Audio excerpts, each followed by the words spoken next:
bicara kesuksesan, kemarin kita ada salah satu teman sekolah, saya sekolah sebenarnya ya, saya satu kelas dengan istri saya.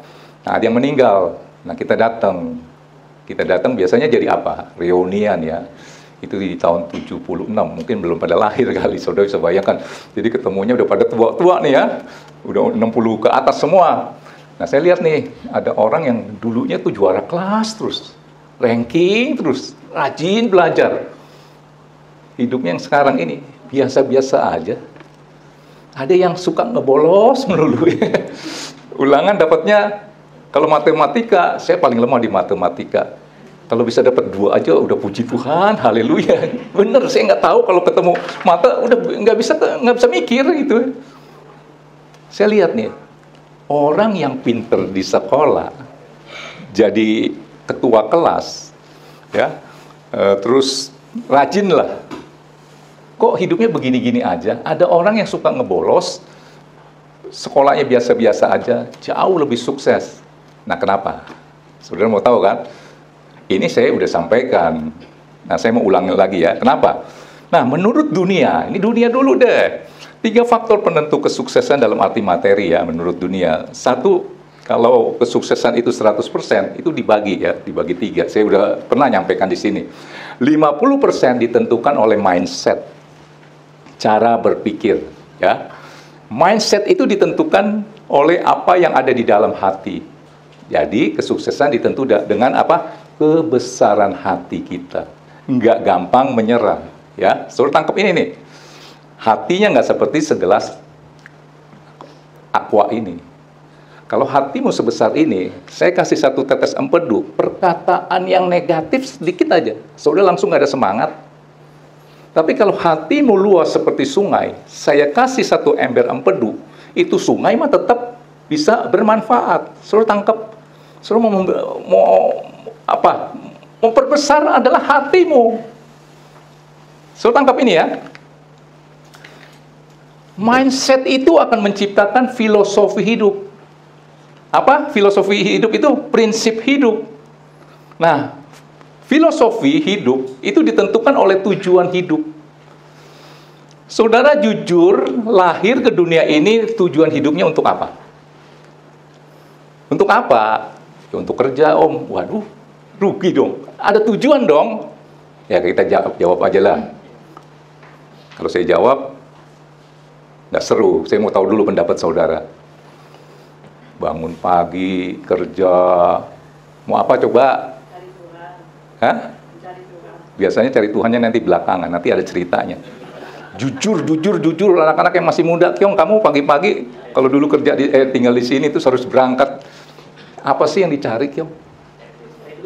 Cari duit kan? Tapi ujungnya pasti duit itu untuk apa? Untuk hidup. Sekedar segitu aja. Nah, saudara tanya sebegini, kalau Akyong punya tujuan hidupnya begitu, nanti dia punya prinsip hidup. Artinya tujuan hidup itu akan melahirkan filosofi hidupmu.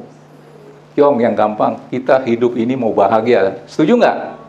Akyong kan nyari duit kan sebenarnya bukan buat hidup, bisa bahagia. Nah, kebahagiaan yang sesungguhnya yang Alkitab tawarkan, nanti sudah lihat. Ya, ini dahsyat luar biasa dah ya. Jadi tujuan hidup itu akan melahirkan filosofi, prinsip hidup masing-masing, ya.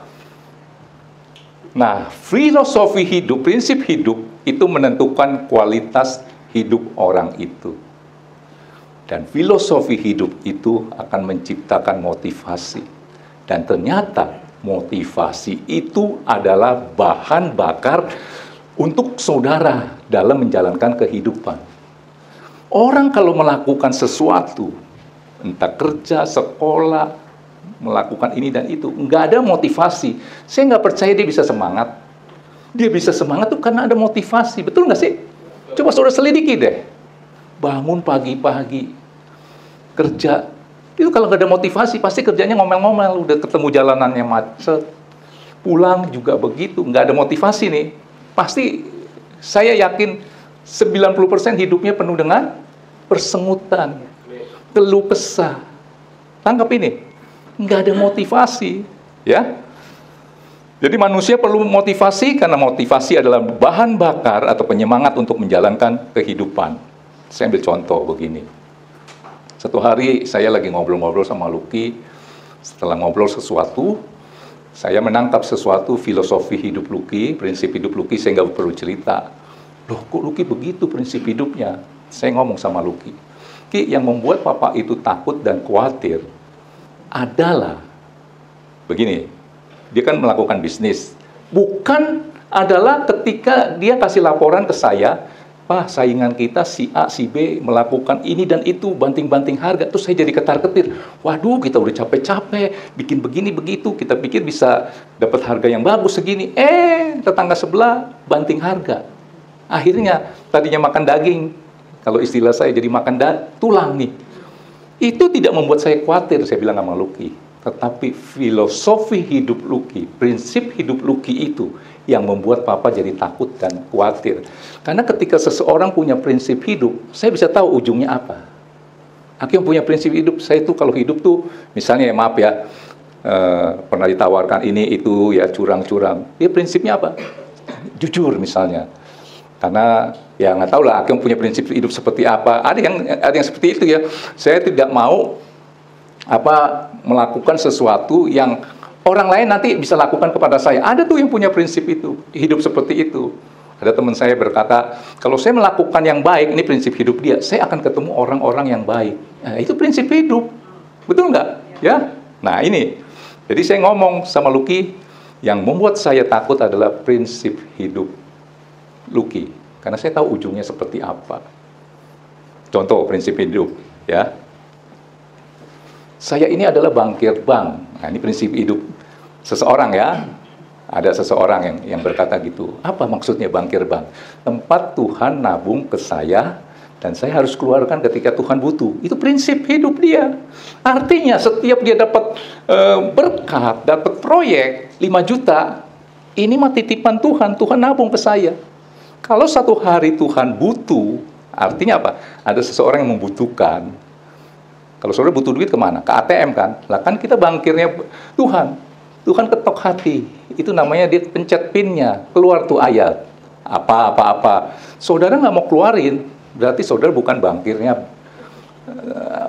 bankirnya Tuhan. Nah, ini contoh sederhana aja. Siapa yang mau jadi bankirnya Bang? Jadi bankirnya Bang. Bankirnya Tuhan. Tempat Tuhan taruh berkatnya, tapi siap dong kalau mau diambil sedikit. Wih, dapat proyek 10 juta. Tuhan butuh 2 juta. Mau dikeluarinnya 200.000. Saudara mau nggak nabung ke bank yang seperti itu? Jawab yang jujur. Udah nabung capek-capek dapat 10 juta ke ATM, pencetnya jelas 2 nolnya 6, keluarnya 200.000. Besok lebih semangat lagi ke bank untuk nabung itu? Enggak kan? Tuhan juga gitu. Akhirnya saudara, duh kok sekarang jadi seret nih. Istilahnya titipan dari Tuhan ini, artinya berkat dari Tuhan kok jadi seret, ya elunya dulu kan, tidak bisa dipercaya. Ini salah satu prinsip hidup. Saya selalu ngomong begitu sama Tuhan. Saya selalu rindu menjadi saluran berkat buat banyak orang, yaitu gitu ya. Apalagi dalam bisnis, saya juga ngomong sama Lucky. Ketika ada seseorang menawarkan sesuatu kepada Lucky, nitipin barang kepada Lucky, wih ternyata lakunya luar biasa, di luar daripada dia punya pikiran.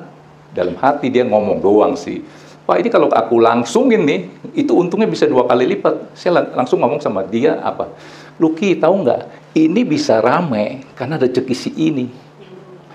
Dia tawarin ke Lucky, orang ini prinsip hidupnya bagus. Selalu dia kalau berdoa, Tuhan jadikan aku saluran berkat buat banyak orang. Ketemulah si Lucky. Ini kalau di TikTok dikatakan apa? Kebetulan. Nggak ada yang namanya kebetulan. Sudah Tuhan rancang. Tapi responmu bagaimana? Terus dalam manusia kan ada keserakaan ya. Waduh, saya tahu lu ambilnya sama si ini gitu ya. Kalau gue langsung ini, untung gue lebih gede. Saya ngomong sama Lucky langsungin, omsetmu nggak seperti ini. Ini bisa karena ada seseorang yang punya prinsip hidup yang bagus, ketemu sama Lucky. Kalau di TikTok bilang apa? Kebetulan. Dalam Tuhan tuh nggak ada yang namanya kebetulan. Tangkap namanya apa? Sharing profit. Berbagi keuntungan. Kan ada satu perusahaan, semua diambil. Dulu juga saya begitu tuh. kalau saya mau kerjain bisa. Enggak, panggil si Aprianto kerjain. Bayar Aprianto 100.000, padahal kalau saya mau kerjain cuma 10.000 jadi nih. Itu namanya sharing profit. Nah itu ya, itu salah satu prinsip hidup. Terus apa lagi? Berkat yang kita terima, saya sering ngomong sama Luki, kita terima nih. Di dalam berkat yang kita terima, itu ada titipan, ada berkat orang lain. Saya pakai prinsip bagaimana untuk menguduskan, misalnya saya dapat nih 100.000, bagaimana untuk menguduskan yang 100.000. Saya kan tidak pernah ajarkan ke saudara sekalian di sini tentang perpuluhan ya. Kayaknya nggak pernah ya. Uduskan dengan cara apa? 10.000 ada titipan buat orang lain. Yang entah saya nggak tahu. Mau di gereja juga boleh, terserah. Tangkap ini. Jadi bukannya dapat, sudah bisa bayangkan petani begitu dapat jagung gitu, dihabisin semua makan jagung. Bulan depan dia dapat apa? Ada bagian yang harus saudara tabur. Ya. Apalagi? Memperlakukan orang tuamu raja, berkatnya adalah berkat raja. Itu prinsip hidup. Mengerti? Setuju nggak? Kita contoh orang-orang yang sukses. Kemarin sih lihatnya sih Li Ka-shing, terus siapa lagi tuh? Pemilik pabrik cat Avian, siapa tuh? Air minum apa? Cleo. Dia begitu. Memperlakukan orang tuamu raja, berkatnya adalah raja. Saya merenung, benar juga ya. Memperlakukan sesuatu sumber, kan saudara lahirnya bukan dari lubang batu kan, dari orang tua kan, berarti dari sumber orang tua dong. Saudara taruh sumber itu di bawah, saudara nggak dapat apa-apa.